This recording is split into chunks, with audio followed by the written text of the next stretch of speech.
ದಾವಣಗೆರೆ ದಕ್ಷಿಣದಲ್ಲಿ ಪಕ್ಷ ವಿರೋಧಿ ಚಟುವಟಿಕೆ ಮಾಡಿದ್ದಾರೆ ಅನ್ನೋ ಕಾರಣಕ್ಕೆ ಜಮೀರ್ ವಿರುದ್ಧ ಕ್ರಮಕ್ಕೆ ಒತ್ತಾಯ ಕೇಳಿಬಂದಿದೆ. ಎಸ್ಡಿಪಿಐ ಅಭ್ಯರ್ಥಿಗೆ ಚುನಾವಣೆಗೆ ಎಲ್ಲಾ ರೀತಿಯ ಸಹಕಾರ ನೀಡಿದ್ರು ಅನ್ನುವಂಥ ಆರೋಪ ಇದ್ದು, ಇಂದು ರಾತ್ರಿ 8 ಗಂಟೆಗೆ ಸಿಎಂ ಸಿದ್ದರಾಮಯ್ಯರನ್ನ ಭೇಟಿ ಮಾಡಲಿದ್ದಾರೆ. ಆರೋಪದ ಬಗ್ಗೆ ವಿಧಾನಸೌಧದಲ್ಲಿ ಮಾತನಾಡಿದ ಸಚಿವ ಜಮೀರ್ ಅಹಮದ್ ಖಾನ್, ಪಕ್ಷ ವಿರೋಧಿ ಚಟುವಟಿಕೆ ಮಾಡಿದ್ದಾರೆ ಅಂತ ಯಾರು ಹೇಳಿರೋದು? ಯಾರಾದರೂ ನನ್ನ ಹೆಸರನ್ನ ಹೇಳಿದ್ದಾರಾ? ನಾನು ಪಕ್ಷದ ಸಾಮಾನ್ಯ ಕಾರ್ಯಕರ್ತ, ನಾನು ಪಕ್ಷದ ಸೇವೆ ಮಾಡ್ತಿದ್ದೇನೆ. ಯಾವ ಲೀಡರ್ ನನ್ನ ಹೆಸರು ಹೇಳಿದ್ದಾರೆ ಹೇಳಿ ಅಂತ ಪ್ರಶ್ನೆ ಮಾಡಿದ್ದಾರೆ. ಹೈಕಮಾಂಡ್ ನನಗೆ ಸ್ಟಾರ್ ಕ್ಯಾಂಪೇನರ್ ಆಗಿ ಘೋಷಣೆ ಮಾಡಿದ್ರು, ಹಾಗಾಗಿ ಕೇರಳಕ್ಕೆ ಪ್ರಚಾರಕ್ಕೆ ಹೋಗಿದ್ದೆ. ಬಳಿಕ ಸಿಎಂ ಹೇಳಿದ ಮೇಲೆ ದಾವಣಗೆರೆ, ಬಾಗಲಕೋಟೆಯಲ್ಲಿ ಪ್ರಚಾರ ಮಾಡಿದ್ದೇನೆ. ಯಾವ ಪಕ್ಷ ವಿರೋಧಿ ಚಟುವಟಿಕೆಯನ್ನು ನಾನು ಮಾಡಿಲ್ಲ ಅಂದಿದ್ದಾರೆ. ಯಾರು ಹಾಕಿದ್ದಾರೆ ಹೇಳ್ಬೇಕು ತಾನೆ, ಯಾರು ಹಾಕಿದ್ದಾರೆ ಹೆಸರು ಸಮೇತ ಹೇಳ್ಬೇಕು ತಾನೆ. ಈಗ ನೀವು ಕೇಳ್ರಿ ಜಬ್ಬಾರು ಹಿಂಗ್ ಅಂತ, ಸಲೀಂ ಅಹಮದ್, ನಸೀರ್ ಅಹಮದ್ದು ಕೇಳ್ರಿ, ನಾನು ಹೇಳಿದ್ದೀನಿ ಯಾರಂತ ಹೇಳ್ಬೇಕು ತಾನೆ ಅವರು. ಈಗ ನನಗೆ ಹೈಕಮಾಂಡ್ನಿಂದ ಸ್ಟಾರ್ ಕ್ಯಾಂಪೇನರ್ ಆಗಿಬಿಟ್ಟು ಕೇರಳಕ್ಕೆ ಜವಾಬ್ದಾರಿ ಹಾಕಿದ್ರು. ಆಮೇಲೆ ಮಾನ್ಯ ಮುಖ್ಯಮಂತ್ರಿಗಳು 5ನೇ ತಾರೀಕು ಜಮೀರ್ ಅಹಮದ್ ಖಾನ್ ಬರ್ತಾರಂತ ಘೋಷಣೆ ಮಾಡಿದರು. ನಾನೇ ವೇಣುಗೋಪಾಲ್ ಅವ್ರನ್ನ ರಿಕ್ವೆಸ್ಟ್ ಮಾಡ್ಕೊಂಡು, ನಾನು ಇಲ್ಲ ಸರ್ ಮಾನ್ಯ ಮುಖ್ಯಮಂತ್ರಿಗಳು ಘೋಷಣೆ ಮಾಡಿಬಿಟ್ಟಿದ್ದಾರೆ 5ನೇ ತಾರೀಕು ಹೋಗ್ಬೇಕಂತ ಹೋದೆ. ನಾನು ದಾವಣಗೆರೆಯಲ್ಲಿ ಒಂದು ರೋಡ್ ಶೋ ಥರನೇ ಮಾಡಿದೆ, ನೀವೆಲ್ಲ ಮಾಧ್ಯಮದಲ್ಲಿ ನೋಡಿದ್ದೀರಾ. ಪ್ರೆಸ್ ಮೀಟ್ ಮಾಡಿದೆ, ಮಲ್ಲಿಕಾರ್ಜುನ ಮನೇಲಿ ಊಟ ಮಾಡಿದ್ದೀನಿ ನಾನು. ಇನ್ನು ಆಮೇಲೆ ಅಲ್ಲೂ ಪ್ರೆಸ್ಸಲ್ಲೂ ಹೇಳಿದೆ, ನಾನು ಅಗತ್ಯ ಇದ್ದರೆ ಬಾಗಲಕೋಟೆ ಹೋಗ್ತಾ ಇದ್ದೀನಿ ಇಲ್ಲಿಂದ, ನಾನು ಅಗತ್ಯ ಇದ್ದರೆ 7ನೇ ತಾರೀಕು ತಿರ್ಗಾ. ಬೆಳಗ್ಗೆ ಸಿಎಂ ಸಿದ್ದರಾಮಯ್ಯ ಅವರನ್ನ ಕಾವೇರಿ ನಿವಾಸದಲ್ಲಿ ಜಮೀರ್ ಭೇಟಿಯಾಗಿದ್ದರು. ಈ ವೇಳೆ ದಾವಣಗೆರೆ ದಕ್ಷಿಣದಲ್ಲಿ ಬಂಡಾಯಕ್ಕೆ ಪ್ರಚೋದನೆ ನೀಡಿದ್ದೀಯಾ ಎಂದು ಹೈಕಮಾಂಡ್ನವರು ಹೇಳ್ತಿದ್ದಾರೆ. ಹೈಕಮಾಂಡ್ಗೆ ನೀನೇ ಸಮಜಾಯಿಷಿ ಕೊಡುವಂತ ಹೇಳಿದ್ದಾರೆ ಎನ್ನಲಾಗಿದೆ. ಆದರೆ ನಮ್ಮ ಸಮುದಾಯಕ್ಕೆ ಟಿಕೆಟ್ ನೀಡಿ ಎಂದು ಹೇಳಿದ್ದು ನಿಜ. ಜಬ್ಬಾರ್ ಬಿಟ್ಟರು ಯಾರಿಗಾದರೂ ಟಿಕೆಟ್ ನೀಡಿ ಎಂದು ಹೇಳಿದ್ದೆ. ಆ ಬಳಿಕ ನಿಮ್ಮ ಮಾತಿನಂತೆ ದಾವಣಗೆರೆಗೆ ಹೋಗಿ ಸುದ್ದಿಗೋಷ್ಠಿ ಮಾಡಿ ಸಮರ್ಪರ ಕೆಲಸ ಮಾಡಿದ್ದೇವೆ. ಆದರೆ ನಮ್ಮ ಅಗತ್ಯವಿಲ್ಲ ಎಂದು ರಿಜ್ವಾನ್, ಅರ್ಷದ್, ಸಲೀಂ ಅಹಮದ್ಗೆ ಜವಾಬ್ದಾರಿ ಕೊಟ್ಟರು. ನಾನು ಕೂಡ ಕೇರಳ ಪ್ರಚಾರದಲ್ಲಿ ಇದ್ದೆ. ನಾನು ಪಕ್ಷದ ವಿರುದ್ಧ ಕೆಲಸ ಮಾಡಿಲ್ಲ ಎಂದು ಜಮೀರ್ ಹೇಳಿದ್ದಾರೆ. ಆದರೆ ಅಂಬೇಡ್ಕರ್ ಜಯಂತಿ ಕಾರ್ಯಕ್ರಮಗಳಲ್ಲಿ ಬ್ಯುಸಿಯಾಗಿರುವ ಕಾರಣ ಸಂಜೆ ಭೇಟಿಯಾಗಿ ಮಾತನಾಡುವಂತೆ ಸೂಚಿಸಿದ್ದಾರೆ. ದಾವಣಗೆರೆ ದಕ್ಷಿಣ ಕ್ಷೇತ್ರದಲ್ಲಿ ಮುಸ್ಲಿಂ ಮುಖಂಡರು ಕಾಂಗ್ರೆಸ್ ಪರವಾಗಿ ಕೆಲಸ ಮಾಡಿದ್ದಾರೆ ಅನ್ನುವಂತಹ ಕಾರಣಕ್ಕೆ ಕ್ರಮ ಕೈಗೊಳ್ಳಲಾಗ್ತಾ ಇದೆ. ಇನ್ನು ಅಲ್ಪಸಂಖ್ಯಾತ ಘಟಕದ ಅಧ್ಯಕ್ಷರಾಗಿದ್ದ ಅಬ್ದುಲ್ ಜಬ್ಬಾರ್ ರಾಜೀನಾಮೆ ಬಳಿಕ ಸಿಎಂ ರಾಜಕೀಯ ಕಾರ್ಯದರ್ಶಿಯಾಗಿದ್ದ ನಜೀರ್ ಅಹಮದ್ಗೆ ರಾಜೀನಾಮೆ ನೀಡುವಂತೆ ಸೂಚನೆ ನೀಡಲಾಗಿತ್ತು. ಆದರೆ ನಾನ್ಯಾಕೆ ರಾಜೀನಾಮೆ ಕೊಡ್ಲಿ ಅಂತ ನಿನ್ನೆಯಷ್ಟೇ ಹೇಳಿದ್ರು. ಇಂದು ನಜೀರ್ ಅಹಮದ್ ಅವರನ್ನ ಹುದ್ದೆಯಿಂದ ಕೈಬಿಡಲಾಗಿದೆ. ಸಿಎಂ ರಾಜಕೀಯ ಕಾರ್ಯದರ್ಶಿ ಹುದ್ದೆಯಿಂದ ಬಿಡುಗಡೆ ಮಾಡಲಾಗಿದೆ ಎನ್ನುವಂತಹ ಪತ್ರವನ್ನು ಬರೆಯಲಾಗಿದೆ. ಇದಕ್ಕೂ ಮೊದಲು ನಿನ್ನೆ ಸಿಎಂ ಭೇಟಿಯಾಗಿ ಚರ್ಚೆ ಮಾಡಿದ್ರು. ಸಿಎಂ ರಾಜಕೀಯ ಕಾರ್ಯದರ್ಶಿ ಹುದ್ದೆಯಿಂದ ನಜೀರ್ ಅಹಮದ್ ವಜಾ ಮಾಡಿರುವ ವಿಚಾರದ ಬಗ್ಗೆ ಬೆಂಗಳೂರಿನಲ್ಲಿ ಡಿಸಿಎಂ ಡಿಕೆ ಶಿವಕುಮಾರ್ ಪ್ರತಿಕ್ರಿಯೆಯನ್ನು ನೀಡಿದ್ದು, ಅವರದ್ದೇ ಆದಂತಹ ಮಾಹಿತಿ ಇರುತ್ತದೆ. ನನಗೂ ಕೆಲವು ವರದಿಗಳು ಬಂದಿತ್ತು. ಪಕ್ಷದಲ್ಲಿ ಶಿಸ್ತು ಬಹಳ ಮುಖ್ಯ. ಯಾವುದಾದ್ರೂ ಜವಾಬ್ದಾರಿ ಕೊಟ್ಟಾಗ ಮಾಡಬೇಕು. ಇನ್ನು ಒಂದು ರಿಪೋರ್ಟ್ ಬರಬೇಕು, ಕಾಯುತ್ತಿದ್ದೇನೆ ಎಂದಿದ್ದಾರೆ. ಇನ್ನು ಜಮೀರ್ ವಿರುದ್ಧ ಕ್ರಮ ಆಗುತ್ತಾ ಎಂಬ ವಿಚಾರದ ಬಗ್ಗೆ ಮಾತನಾಡಿದ ಡಿಸಿಎಂ ಡಿಕೆ ಶಿವಕುಮಾರ್, ನನಗೆ ಮಾಹಿತಿ ಇಲ್ಲ ಎಂದಿದ್ದಾರೆ. ಅವ್ರಿಗೆ ಆದಂತ ಮಾಹಿತಿ, ನಮಗೂ ಕೆಲವು ವರದಿಗಳೆಲ್ಲ ಬಂದಿತ್ತು, ವರದಿಗಳೆಲ್ಲ ಕೊಟ್ಟಿದ್ರು, ನಮಗೆ ಮಾಹಿತಿ ಇತ್ತು. ಪಕ್ಷದಲ್ಲಿ ಶಿಸ್ತು ಬಹಳ ಇಂಪಾರ್ಟೆಂಟು ಪಾರ್ಟಿಲಿ, ಯಾಕೆಂದ್ರೆ ಕೆಲವು ರೆಸ್ಪಾನ್ಸಿಬಿಲಿಟಿ ಕೊಟ್ಟಿರ್ತೀವಿ ನಾವು. ಏನಾಗಿದೆಯೋ ಅಂತ ಇನ್ನೂ ಒಂದು ರಿಪೋರ್ಟ್ ಬರಬೇಕು, ವೆಯ್ಟ್ ಮಾಡ್ತಾ ಇದ್ದೀವಿ. ಅವ್ರಿಗೆ ಆದಂತ ಮಾಹಿತಿ, ನಮಗೂ ಕೆಲವು ವರದಿಗಳೆಲ್ಲ ಬಂದಿತ್ತು, ವರದಿಗಳೆಲ್ಲ ಕೊಟ್ಟಿದ್ರು, ನಮಗೆ ಮಾಹಿತಿ ಇತ್ತು. ಪಕ್ಷದಲ್ಲಿ ಶಿಸ್ತು ಬಹಳ ಇಂಪಾರ್ಟೆಂಟು. ಸರ್, ಜಮೀರ್ ಅವ್ರ ವಿರುದ್ಧನೂ ಏನಾದರೂ ವರದಿ ಕೊಟ್ಟಿದ್ದಾರಾ ಸರ್? ಯಾಕಂದ್ರೆ ಅವರನ್ನು ಸಿಎಂ ಕರೆದು ಮಾತನಾಡಿದ್ದಾರೆ, ಅವ್ರ ವಿರುದ್ಧನೂ ಕ್ರಮ ಆಗಬಹುದು ಅನ್ನುವಂಥ ಚರ್ಚೆಗಳು ನಡೀತಾ ಇದೆ. ನನಗೆ ಮಾಹಿತಿ ಇಲ್ಲ, ನನಗೇನು ಮಾಹಿತಿ ಇಲ್ಲ, ನನಗೆ ಮಾಹಿತಿ ಇಲ್ಲ. ಸಿಎಂ ರಾಜಕೀಯ ಕಾರ್ಯದರ್ಶಿ ನಜೀರ್ ವಜಾ ವಿಚಾರವಾಗಿ ಬೆಳಗಾವಿಯಲ್ಲಿ ಮಾತನಾಡಿದ ಸತೀಶ್ ಜಾರಕಿಹೊಳಿ, ಯಾಕೆ ಆಗಿದೆ ಅನ್ನೋದು ನನಗೆ ಗೊತ್ತಿಲ್ಲ, ಯಾವ ಆಧಾರದ ಮೇಲೆ ವಜಾ ಮಾಡಿದ್ದಾರೆ ಅನ್ನೋದು ಗೊತ್ತಿಲ್ಲ. ಈಗಾಗಲೇ ಅಲ್ಪಸಂಖ್ಯಾತ ಘಟಕದ ಅಧ್ಯಕ್ಷರು ರಾಜೀನಾಮೆ ಕೊಟ್ಟಿದ್ದಾರೆ. ಇದರ ಬಗ್ಗೆ ಪಕ್ಷದ ವರಿಷ್ಠರೇ ಉತ್ತರ ಕೊಡಬೇಕು. ಇನ್ನು ಸಚಿವ ಜಮೀರ್ ಮೇಲೆ ಕ್ರಮ ಆಗುತ್ತಾ ಇಲ್ವಾ ಅಂತ ನನಗೆ ಗೊತ್ತಿಲ್ಲ, ಅದು ಹೈಕಮಾಂಡ್ ಹೇಳಬೇಕು ಅಂದಿದ್ದಾರೆ.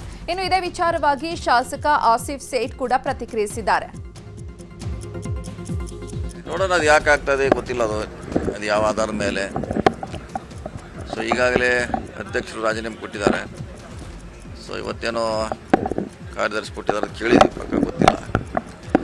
ಸೊ ನೋಡೋಣ, ಅದ್ರ ಬಗ್ಗೆ ಅವರೇ ವರಿಷ್ಠರು ಅದಕ್ಕೆ ಸ್ಪಷ್ಟೀಕರಣ ಕೊಡಬೇಕು. ಈಗ ತಾವು ಹೇಳಿದ ಮೇಲೆ ನನಗೆ ಗುರ್ತಾಯಿತು ಏನಾಗಿದೆ ಅಂತ. ನನಗೇನು ಗುರ್ತಿರಲಿಲ್ಲ. ನಾನು ಅವ್ರ ಜೊತೆ 4-5 ದಿವಸ ಬಾಗಲಕೋಟದಲ್ಲೇ ಇದ್ದೆ. ಭಾಳ ಕೆಲಸ ಮಾಡ್ತಾಯಿದ್ರು ಅವರು. ಎತ್ತರ ಸಲುವಾಗಿ ಇದು ಮಾಡೋದು, ಯಾಕೆ ಮಾಡೋದು ಈಗೇನೂ ಗೊತ್ತಿಲ್ಲ. ಈಗ ಹೋದ್ಮೇಲೆ ಫೋನ್ ಜೊತೆ ಮಾತಾಡ್ತಿಲ್ಲ ಅವರು.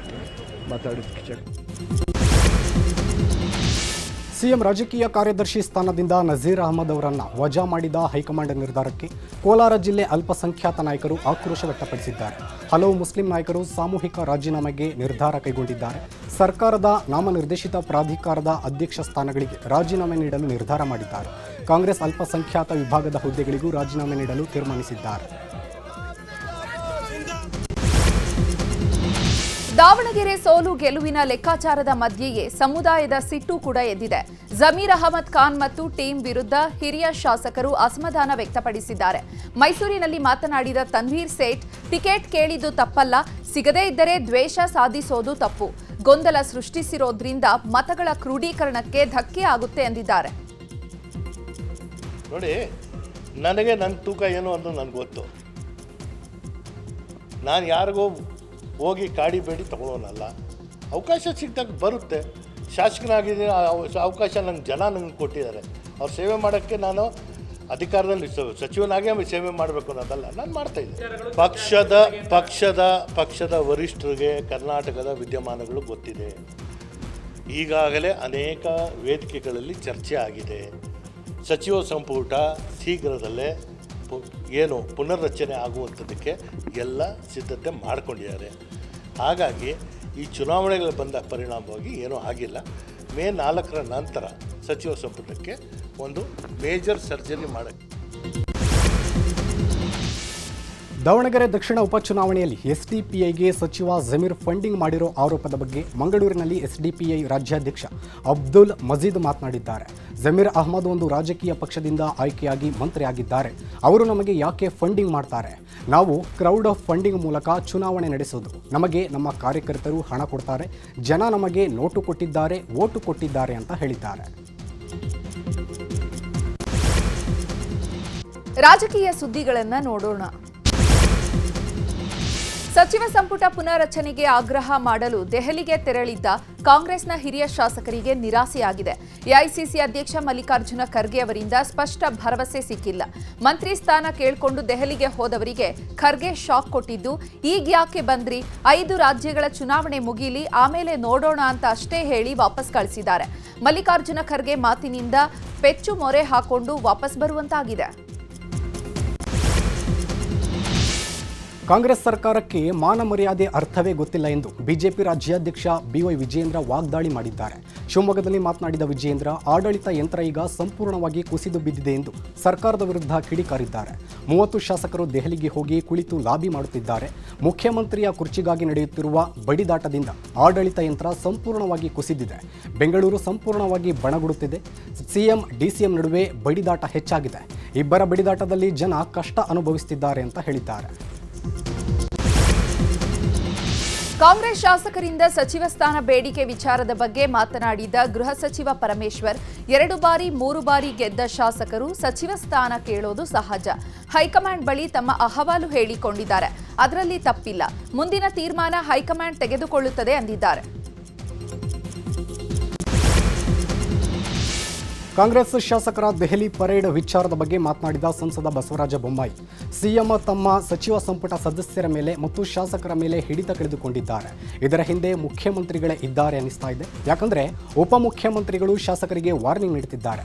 ಕ್ಯಾಬಿನೆಟ್ ವಿಸ್ತರಣೆ ಆದರೆ ನಾಯಕತ್ವ ತೀರ್ಮಾನ ಮುಂದೆ ಹೋಗಲಿದೆ ಅಂತ ಡಿಸಿಎಂ ಇದ್ದಾರೆ. ಈ ಸಂಘರ್ಷ ಇಲ್ಲಿಗೆ ನಿಲ್ಲಲ್ಲ ಅಂತ ಹೇಳಿದ್ದಾರೆ. ಮಂಡ್ಯ ಜಿಲ್ಲೆ ನಾಗಮಂಗಲದ ಆದಿಚುಂಚನಗಿರಿಯಲ್ಲಿ ಮಾತನಾಡಿದ ವಿಪಕ್ಷ ನಾಯಕ ಆರ್ ಅಶೋಕ್, ಡಿಸಿಎಂ ಡಿಕೆ ಶಿವಕುಮಾರ್ಗೆ 3 ಕಾಸಿನ ಬೆಲೆ ಇಲ್ಲ ಎಂದು ವಾಗ್ದಾಳಿ ನಡೆಸಿದ್ದಾರೆ.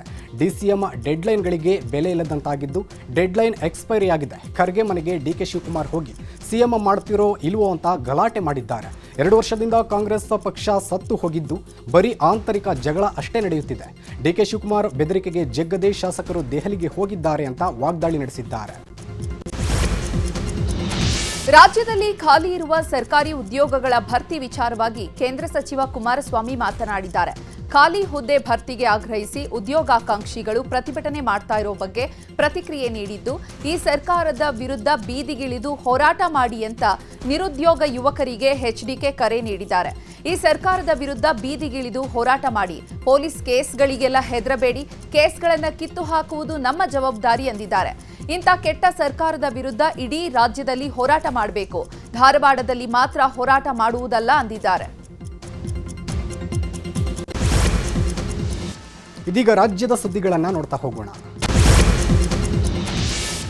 ಪ್ರಧಾನಿ ನರೇಂದ್ರ ಮೋದಿ ನಾಳೆ ಮಂಡ್ಯ ಜಿಲ್ಲೆ ನಾಗಮಂಗಲ ತಾಲೂಕಿನ ಆದಿಚುಂಚನಗಿರಿಗೆ ಭೇಟಿ ನೀಡಲಿದ್ದಾರೆ. ಭೈರವೈಕ್ಯ ಮಂದಿರ ಉದ್ಘಾಟನೆ ಮಾಡಲು ಪ್ರಧಾನಿ ಆಗಮಿಸುತ್ತಿರುವ ಹಿನ್ನೆಲೆಯಲ್ಲಿ ಆರ್ ಅಶೋಕ್ ಭೇಟಿ ನೀಡಿ ಪರಿಶೀಲನೆ ನಡೆಸಿದರು. ಇನ್ನು ಪ್ರಧಾನಿ ಮೋದಿ ಭೇಟಿ ಹಿನ್ನೆಲೆಯಲ್ಲಿ ಚುಂಚನಗಿರಿ ಸುತ್ತಮುತ್ತ ಮದ್ಯ ಮಾರಾಟಕ್ಕೆ ನಿರ್ಬಂಧ ಮಾಡಿ ಡಿಸಿ ಆದೇಶ ಹೊರಡಿಸಿದ್ದಾರೆ. ಏಪ್ರಿಲ್ 15ರ ಬೆಳಗ್ಗೆ 6ರಿಂದ ಸಂಜೆ 6 ಗಂಟೆ ತನಕ ಬೆಳ್ಳೂರು ಪಟ್ಟಣ ಪಂಚಾಯಿತಿಯ 8 ಕಿಲೋಮೀಟರ್ ವ್ಯಾಪ್ತಿಯಲ್ಲಿ ನಿಷೇಧ ಮಾಡಲಾಗಿದೆ. ಇನ್ನು ಈಗಾಗಲೇ ಆದಿಚುಂಚನಗಿರಿ ಸುತ್ತಮುತ್ತ ಪೊಲೀಸ್ ಭದ್ರತೆ ಮಾಡಿದ್ದು, ಬೆಳ್ಳೂರು ಪಂಚಾಯಿತಿ ವ್ಯಾಪ್ತಿಯಲ್ಲಿ ಡ್ರೋನ್ ಹಾರಾಟಕ್ಕೂ ಬ್ರೇಕ್ ಹಾಕಲಾಗಿದೆ. ನಾಳೆ ಬೆಳಗ್ಗೆ 6 ಗಂಟೆಯಿಂದ ಸಂಜೆ 6 ಗಂಟೆವರೆಗೂ ಬೆಳ್ಳೂರು ಪಟ್ಟಣ ಪಂಚಾಯಿತಿಯ ಸುತ್ತಮುತ್ತ 12 ಕಿಲೋಮೀಟರ್ ವ್ಯಾಪ್ತಿಯಲ್ಲಿ ಡ್ರೋನ್ ಕ್ಯಾಮೆರಾ ಹಾಗೂ ಮಾನವರಹಿತ ಏರ್ಕ್ರಾಫ್ಟ್ ಹಾರಿಸುವಂತಿಲ್ಲ ಎಂದು ಮಂಡ್ಯ ಡಿಸಿ ಡಾಕ್ಟರ್ ಕುಮಾರ್ ಆದೇಶ ಹೊರಡಿಸಿದ್ದಾರೆ. ಹರಿಹರದ ಪಂಚಮಸಾಲಿ ಪೀಠದ ವಚನಾನಂದ ಶ್ರೀಗಳ ಪದಚ್ಯುತಿ ವಿರುದ್ಧ ಭಕ್ತರು ಕೋರ್ಟ್ ಮೆಟ್ಟಿಲೇರಲು ಚಿಂತನೆ ನಡೆಸಿದ್ದಾರೆ. ಸಮಾಜದ ಸಭೆ ಕರೆಯದೆ, ಭಕ್ತರಿಂದ ಮಾಹಿತಿಯನ್ನು ಪಡೆಯದೆ ಶ್ರೀಗಳ ಉಚ್ಚಾಟನೆ ಮಾಡಲಾಗಿದೆ. ಯಾವುದೇ ರೀತಿ ನೋಟಿಸ್ ನೀಡಿಲ್ಲ, ಉತ್ತರ ಕೂಡ ಪಡೆದಿಲ್ಲ. ರಾತ್ರೋರಾತ್ರಿ ದೇವರ ದರ್ಶನದ ನೆಪದಲ್ಲಿ ಬಂದು ನೋಟಿಸ್ ಅಂಟಿಸಿದ್ದಾರೆ. ಸ್ವಾಮೀಜಿ ಅಕ್ರಮ ಮಾಡಿದ್ದಾರೆ ಎನ್ನುವುದಕ್ಕೂ ಕೂಡ ಸಾಕ್ಷ್ಯಗಳಿಲ್ಲ. ಹೀಗಾಗಿ ಕೋರ್ಟ್ಗೆ ಸಾಕ್ಷ್ಯ ನೀಡಿ ಕಚೇರಿಗೆ ಹಾಕಿರುವಂತಹ ಬೀಗವನ್ನ ತೆಗೆಸಲು ಭಕ್ತರು ಕೋರ್ಟ್ ಮೊರೆ ಹೋಗಲಿದ್ದಾರೆ ಎನ್ನಲಾಗಿದೆ. ಇದೀಗ ಸುದ್ದಿಗೋಷ್ಠಿ ಮಾಡಿದ ಸ್ವಾಮೀಜಿ, ನಾನು ಮಠದಲ್ಲೇ ಇರ್ತೇನೆ, ಬನ್ನಿ ಅಂದಿದ್ದಾರೆ. ವಚನಾನಂದ ಶ್ರೀಗಳ ವಿರುದ್ಧ ಟ್ರಸ್ಟಿ ಚಂದ್ರಶೇಖರ ಪೂಜಾರ್ ಗಂಭೀರ ಆರೋಪ ಮಾಡಿದ್ದಾರೆ. ದಾವಣಗೆರೆಯಲ್ಲಿ ಸುದ್ದಿಗೋಷ್ಠಿ ನಡೆಸಿ ಮಾತನಾಡಿದ ಅವರು, ಮಸಾಜ್ ಪ್ರಿಯ ಸ್ವಾಮೀಜಿ ಎಂದು ವಾಗ್ದಾಳಿ ನಡೆಸಿದ್ದಾರೆ. ಮಕ್ಕಳಿಂದ ವಚನಾನಂದ ಶ್ರೀ ಮಸಾಜ್ ಮಾಡಿಸಿಕೊಳ್ತಾ ಇದ್ರು. 2 ವರ್ಷಗಳ ಹಿಂದೆ ಬಾಲಕರ ಹಾಸ್ಟೆಲ್ ಶುರು ಮಾಡಿದ್ದೆವು. ಆ ಮಕ್ಕಳಿಂದ ಮಸಾಜ್ ಮಾಡಿಸಿಕೊಳ್ತಾ ಇದ್ರು. ಇದನ್ನು ಬಹಿರಂಗಪಡಿಸಬಾರದು ಎಂದು ನಾವು ಶ್ರೀಗಳ ತಿದ್ದಲು ಪ್ರಯತ್ನ ಮಾಡಿದ್ರು. ಅಲ್ಲದೆ ಮಕ್ಕಳ ಪೋಷಕರು ಕೂಡ ಪೋಕ್ಸೋ ಕೇಸು ಕೊಡಲು ಕೂಡ ಮುಂದಾಗಿದ್ದರು. ನಾವೇ ಅವರನ್ನು ತಡೆದಿದ್ದೆವು ಎಂದು ವಚನಾನಂದ ಶ್ರೀಗಳ ವಿರುದ್ಧ ವಾಗ್ದಾಳಿ ನಡೆಸಿದ್ದಾರೆ. ಹರಿಹರ ಪಂಚಮಸಾಲಿ ಪೀಠದ ಗಲಾಟೆ ವಿಚಾರದ ಬಗ್ಗೆ ಮಾತನಾಡಿದ ಯತ್ನಾಳ್, ನೋಡಿ, 2 ಪೀಠದ ಟ್ರಸ್ಟ್ಗಳು ನಂಬಿಕೆ ಕಳೆದುಕೊಂಡಿವೆ. 2 ಟ್ರಸ್ಟ್ನವರು ಅವರೇ ಇದ್ದಾರೆ. ಇವರಿಂದ ಸಮಾಜಕ್ಕೆ ನ್ಯಾಯ ಸಿಗಲ್ಲ. ಎಲ್ಲರೂ ತಮ್ಮ ತಮ್ಮ ಸ್ವಾರ್ಥಕ್ಕಾಗಿ ಈ ಟ್ರಸ್ಟ್ಗಳನ್ನು ಬಳಸಿದ್ದಾರೆ. ಉಚ್ಚಾಟನೆ ಮಾಡಿದವರು, ಮಾಡಿಸಿಕೊಂಡವರು ಇಬ್ಬರೂ ಅವರೇ ಇದ್ದಾರೆ. ಸರ್ಕಾರವನ್ನು ಬ್ಲ್ಯಾಕ್ ಮೇಲ್ ಮಾಡಲು ಈ ಟ್ರಸ್ಟ್ಗಳು ಇದ್ದಾವೆ ಎಂದು ಕಿಡಿಕಾರಿದ್ದಾರೆ. ಜಯಮೃತ್ಯುಂಜಯ ಸ್ವಾಮೀಜಿ ವಿರುದ್ಧ ದಾಖಲಾಗಿದ್ದ ದೂರಿನ ವಿಚಾರವಾಗಿ ವಿಜಯಪುರದಲ್ಲಿ ಶಾಸಕ ಯತ್ನಾಳ್ ಪ್ರತಿಕ್ರಿಯೆಯನ್ನು ಕೊಟ್ಟಿದ್ದಾರೆ. ಸಂತ್ರಸ್ತೆಯ ವಿಡಿಯೋ ನಾನು ನೋಡಿದ್ದೇನೆ, ನಾನು ದೂರೇ ನೀಡಿಲ್ಲ ಅಂತ ಆಕೆ ಹೇಳ್ತಿದ್ದಾಳೆ. ದೂರು ನೀಡಿಲ್ಲ ಅಂದ ಮೇಲೆ ತನಿಖೆ ಆಗಲಿ, ಅದು ಯಾರ ಸಹಿ ಇದೆ ಅನ್ನೋದರ ಬಗ್ಗೆ ತನಿಖೆ ಆಗಲಿ. ನಾವೇನು ಯಾರ ಪರವಾಗಿ ಮಾತನಾಡಲ್ಲ. ಸ್ವಾಮೀಜಿಗಳ ಮೇಲೆ ಬಂದಿರುವ ಅಪಾದನೆಯಿಂದ ಅವರು ಮುಕ್ತ ಆಗಬೇಕು. ಈಗಾಗಲೇ FIR ಆಗಿದೆ. ಪೊಲೀಸರು ತನಿಖೆ ನಡೆಸಿದ್ದಾರೆ. ಪೊಲೀಸರ ವರದಿ ಏನು ಬರುತ್ತೆ ನೋಡೋಣ ಅಂತ ಹೇಳಿದರು. ಪಶುವೈದ್ಯೆ ಡಾಕ್ಟರ್ ಸಮೀಕ್ಷಾ ರೆಡ್ಡಿ ಸಾವಿಗೆ ಕಾರಣವಾದ ನೀರಾನೆ ಸಾವನ್ನಪ್ಪಿದೆ. ಶಿವಮೊಗ್ಗ ತ್ಯಾವರೆಕೊಪ್ಪ ಸಿಂಹಧಾಮದಲ್ಲಿ ಗರ್ಭಿಣಿ ನೀರಾನೆ ಹಂಸಿನಿ ಮೃತಪಟ್ಟಿದೆ. ಗರ್ಭಪಾತ ಹಾಗೂ ತೀವ್ರ ಸೋಂಕಿನಿಂದ ಬಳಲ್ತಾ ಇದ್ದ ಹಂಸಿನಿ ಚಿಕಿತ್ಸೆ ಫಲಕಾರಿಯಾಗದೆ ಸಾವನ್ನಪ್ಪಿದೆ. ಡಾಕ್ಟರ್ ಸಮೀಕ್ಷಾ ರೆಡ್ಡಿ ಮೃತಪಟ್ಟಾಗಲೇ ತೀವ್ರ ಘಾಸಿಯಾಗಿದ್ದ ನೀರಾನೆ ಚೇತರಿಕೆ ಕಂಡಿರಲಿಲ್ಲ. ಸತತ ನಿಗಾ ವಹಿಸಿ ಚಿಕಿತ್ಸೆ ನೀಡಿದ್ರೂ ಕೂಡ ನೀರಾನೆ ಬದುಕುಳಿಯಲಿಲ್ಲ. ನಾಳೆ RCB ಹಾಗೂ ಲಕ್ನೋ ವಿರುದ್ಧ IPL ಪಂದ್ಯಾವಳಿ ಚಿನ್ನಸ್ವಾಮಿ ಕ್ರೀಡಾಂಗಣದಲ್ಲಿ ನಡೆಯಲಿದೆ. ಹೀಗಾಗಿ ಸ್ಟೇಡಿಯಂ ಬಳಿ ಪೊಲೀಸರ ಭದ್ರತೆ ಒದಗಿಸಲಾಗಿದೆ. ಈಗಾಗಲೇ ಭದ್ರತೆಗಾಗಿ 2,000 ಪೊಲೀಸರನ್ನು ನಿಯೋಜನೆ ಮಾಡಲಾಗಿದೆ. ಬ್ಲ್ಯಾಕ್ ಟಿಕೆಟ್ ಮಾರುವವರ ವಿರುದ್ಧ ಕಾರ್ಯಾಚರಣೆ ಮಾಡಲು 7 ತಂಡಗಳನ್ನು ನಿಯೋಜನೆ ಮಾಡಲಾಗಿದೆ. ಟಿಕೆಟ್ ಇಲ್ಲದೆ ಸ್ಟೇಡಿಯಂ ಬಳಿ ಬರುವಂತಿಲ್ಲ. ಟಿಕೆಟ್ ಇಲ್ಲದೆ ಗುಂಪು ಸೇರಿದರೆ ಅಂತಹವರ ವಿರುದ್ಧ ಕಠಿಣ ಕ್ರಮ ಕೈಗೊಳ್ಳಲಾಗುವುದೆಂದು ಸೂಚಿಸಲಾಗಿದೆ. ಇನ್ನು ವಾಹನ ನಿಲುಗಡೆಗೂ ಸ್ಟೇಡಿಯಂನ ಸುತ್ತಮುತ್ತಲಿನ ರಸ್ತೆಗಳಲ್ಲಿ ವ್ಯವಸ್ಥೆ ಮಾಡಲಾಗಿದೆ.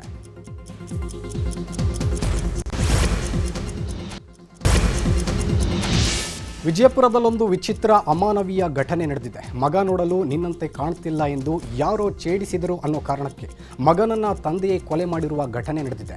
ವಿಜಯಪುರ ಜಿಲ್ಲೆ ನಾಗಠಾಣ ಗ್ರಾಮದ 6 ವರ್ಷದ ಬಾಲಕ ಸಿದ್ಧಾರ್ಥ ಹತ್ಯೆಯಾಗಿದ್ದಾನೆ. ಕಳೆದ ಮಾರ್ಚ್ 16ರಂದು ಮಗನನ್ನ ಕೃಷ್ಣಾ ನದಿಗೆ ತಳ್ಳಿ ತಂದೆ ಮಲ್ಲಿಕಾರ್ಜುನ ಅರಕೇರಿ ಕೊಲೆ ಮಾಡಿದ್ದಾನೆ. ಆ ಬಳಿಕ ಹಾಸ್ಟೆಲ್ಗೆ ಸೇರಿಸಿದ್ದೇನೆ ಎಂದು ಮನೆಯಲ್ಲಿ ಕಥೆ ಕಟ್ಟಿದ್ದ. ಏಪ್ರಿಲ್ 1ರಂದು ಹುಟ್ಟುಹಬ್ಬದ ದಿನ ಮಗನನ್ನ ಕರೆತರುವಂತೆ ತಾಯಿ ಪಟ್ಟು ಹಿಡಿದಿದ್ದಾಗ ಮನೆ ಬಿಟ್ಟು ಹೋಗಿದ್ದ. ಆಗ ಅನುಮಾನ ಬಂದು ದೂರು ಕೊಟ್ಟಾಗ ಅಸಲಿ ಸತ್ಯ ಹೊರಬಿದ್ದಿದೆ.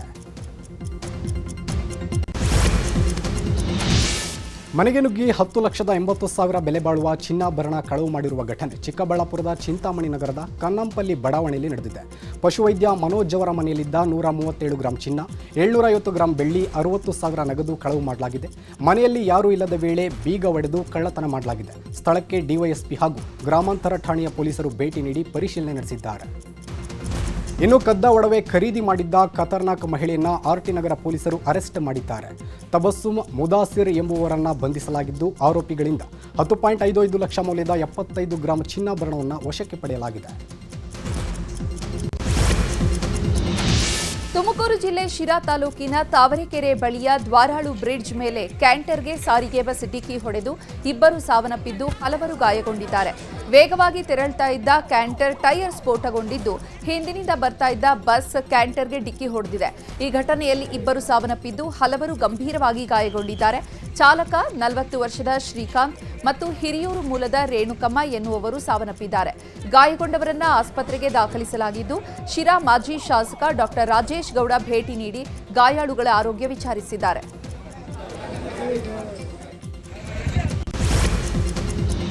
ಇದೀಗ ದೇಶದ ಸುದ್ದಿಗಳನ್ನು ನೋಡ್ತಾ ಹೋಗೋಣ. ಬಿಹಾರದಲ್ಲಿ ನೂತನ ಮುಖ್ಯಮಂತ್ರಿಯಾಗಿ ಸಾಮ್ರಾಟ್ ಚೌಧರಿಯನ್ನ ಆಯ್ಕೆ ಮಾಡಲಾಗಿದೆ. ನಿತೀಶ್ ಕುಮಾರ್ ನೇತೃತ್ವದಲ್ಲಿ ಸರ್ಕಾರದಲ್ಲಿ ಡಿಸಿಎಂ ಆಗಿ ಕಾರ್ಯನಿರ್ವಹಿಸಿದ್ದ ಸಾಮ್ರಾಟ್ ಚೌಧರಿ ಅವರನ್ನ ನೂತನ ಮುಖ್ಯಮಂತ್ರಿಯಾಗಿ ಆಯ್ಕೆ ಮಾಡಲಾಗಿದೆ. ದೆಹಲಿಯಿಂದ ಬಿಹಾರದ ಪಾಟ್ನಾಗೆ ಬಂದಿದ್ದ ಬಿಜೆಪಿಯ ಕೇಂದ್ರ ವೀಕ್ಷಕರ ತಂಡ ಹಾಗೂ ಕೇಂದ್ರ ಸಚಿವ ಶಿವರಾಜ್ ಸಿಂಗ್ ಚೌಹಾಣ್, ಬಿಜೆಪಿ ರಾಷ್ಟ್ರೀಯ ಅಧ್ಯಕ್ಷ ನಿತಿನ್ ನಬೀನ್ ಹಾಗೂ ಬಿಜೆಪಿ ರಾಷ್ಟ್ರೀಯ ಪ್ರಧಾನ ಕಾರ್ಯದರ್ಶಿ ವಿನೋದ್ ತಾವ್ಡೆ ನೇತೃತ್ವದಲ್ಲಿ ಬಿಜೆಪಿ ಶಾಸಕಾಂಗ ಪಕ್ಷದ ಸಭೆ ನಡೆಸಿ ನೂತನ ಮುಖ್ಯಮಂತ್ರಿಯಾಗಿ ಸಾಮ್ರಾಟ್ ಚೌಧರಿಯನ್ನ ಆಯ್ಕೆ ಮಾಡಲಾಗಿದೆ. ಇದಕ್ಕೂ ಮೊದಲು ನಿತೀಶ್ ಕುಮಾರ್ ಸಂಪುಟ ಸಭೆ ಮಾಡಿ ಹೊರಕ್ಕೆ ಬರುವಾಗ ಎಲ್ಲರೂ ಬಾಗಿಲಿಗೆ ಬಂದು ಕೈ ಮುಗಿದು ಬೀಳ್ಕೊಟ್ಟಿದ್ದಾರೆ.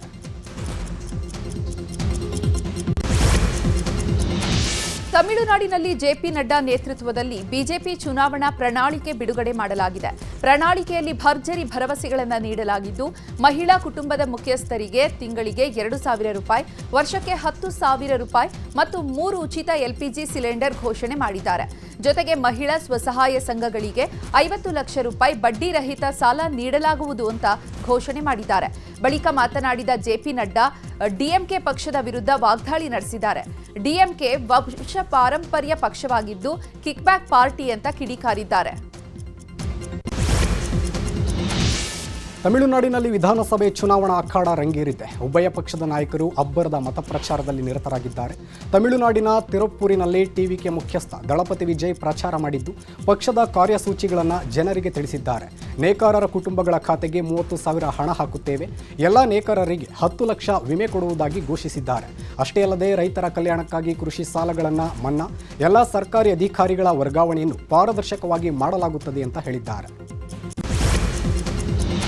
ಉತ್ತರ ಪ್ರದೇಶದ ನೋಯ್ಡಾದಲ್ಲಿ ಸಂಬಳ ಹೆಚ್ಚಳಕ್ಕಾಗಿ ಉದ್ಯೋಗಿಗಳ ಪ್ರತಿಭಟನೆ 2ನೇ ದಿನವೂ ಮುಂದುವರೆದಿದೆ. ನಿನ್ನೆ ಪ್ರತಿಭಟನೆ ಹಿಂಸಾ ಸ್ವರೂಪಕ್ಕೆ ತಿರುಗಿತ್ತು. ಇಂದು ಕೂಡ ಪ್ರತಿಭಟನೆ ಮುಂದುವರೆದಿದ್ದು, ಉದ್ರಿಕ್ತರ ಗುಂಪು ಕಲ್ಲು ತೂರಾಟ ನಡೆಸಿದೆ. ವಾಹನಗಳಿಗೆ ಬೆಂಕಿ ಹಚ್ಚಿದ್ದಾರೆ. ಛತ್ತೀಸ್ಗಢದ ಶಕ್ತಿ ಜಿಲ್ಲೆಯ ಸಿಂಗಿತಾರಿ ಗ್ರಾಮದಲ್ಲಿ ಘೋರ ದುರಂತ ನಡೆದಿದೆ. ವಿದ್ಯುತ್ ಸ್ಥಾವರದಲ್ಲಿ ಬಾಯ್ಲರ್ ಸ್ಫೋಟಗೊಂಡು 9 ಮಂದಿ ಸಾವನ್ನಪ್ಪಿದ್ದಾರೆ. ವೇದಾಂತ್ ವಿದ್ಯುತ್ ಸ್ಥಾವರದಲ್ಲಿ ಏಕಾಏಕಿ ಬಾಯ್ಲರ್ ಸ್ಫೋಟಗೊಂಡಿದ್ದು ದುರಂತಕ್ಕೆ ಕಾರಣ ಆಗಿದೆ. ಘಟನೆಯಲ್ಲಿ 9 ಮಂದಿ ಸಾವನ್ನಪ್ಪಿದ್ದು 15ಕ್ಕೂ ಹೆಚ್ಚು ಕಾರ್ಮಿಕರು ಗಂಭೀರವಾಗಿ ಗಾಯಗೊಂಡಿದ್ದಾರೆ. ಗಾಯಾಳುಗಳನ್ನು ಇದೀಗ ಆಸ್ಪತ್ರೆಗೆ ದಾಖಲಿಸಲಾಗಿದೆ.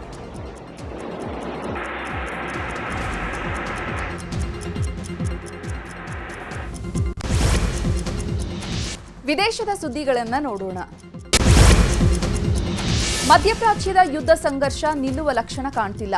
ಇರಾನ್ ಮತ್ತು ಅಮೆರಿಕವನ್ನ 2ನೇ ಸುತ್ತಿನ ಮಾತುಕತೆಗೆ ಕರೆತರಲು ಪಾಕಿಸ್ತಾನ ಪ್ರಯತ್ನ ಮುಂದುವರೆಸಿದೆ. ಮುಂದಿನ ಗುರುವಾರ 2ನೇ ಸುತ್ತಿನ ಮಾತುಕತೆ ನಡೆಸುವ ಸಾಧ್ಯತೆ ಇದೆ. ಏಪ್ರಿಲ್ 21ರಂದು 2 ವಾರಗಳ ಕದನ ವಿರಾಮದ ಅವಧಿ ಮುಕ್ತಾಯ ಆಗಲಿದ್ದು, ಅದಕ್ಕೂ ಮುನ್ನವೇ ಮಾತುಕತೆ ನಡೆಸಲು ಪಾಕಿಸ್ತಾನ ಶತಪ್ರಯತ್ನ ನಡೆಸ್ತಾ ಇದೆ. ಪಾಕ್ ಪ್ರಧಾನಿ ಶೆಹಬಾಜ್ ಶರೀಫ್, ಉಪ ಪ್ರಧಾನಿ ಇಶಾಕ್ದಾರ್ ಮತ್ತು ಫೀಲ್ಡ್ ಮಾರ್ಷಲ್ ಆಸಿಮ್ ಮುನೀರ್ ಸಭೆ ಕರೆಯುವ ಬಗ್ಗೆ ಉಭಯ ದೇಶದ ನಾಯಕರ ಮನವೊಲಿಕೆಗೆ ಮುಂದಾಗಿದ್ದಾರೆ.